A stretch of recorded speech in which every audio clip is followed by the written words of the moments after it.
Hey guys, in this video I'll show you how to turn off Google Authenticator on Binance.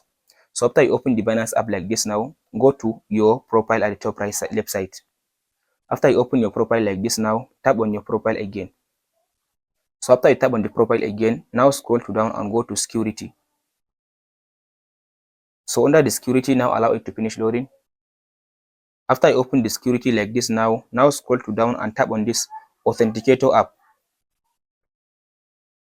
After I tap on the Authenticator app, now here is my Authenticator is linked to my Google, to my Binance. So now tap on this delete button. After I tap on this delete button, now tap on this. After I check on this, now tap on this continue button. So by tapping on this continue button, now it will send me a code through the Google Authenticator. I'll go ahead now and copy the code. So after you open up your Google Authenticator, now here is the code. Now I'll copy the code. Long press your hand.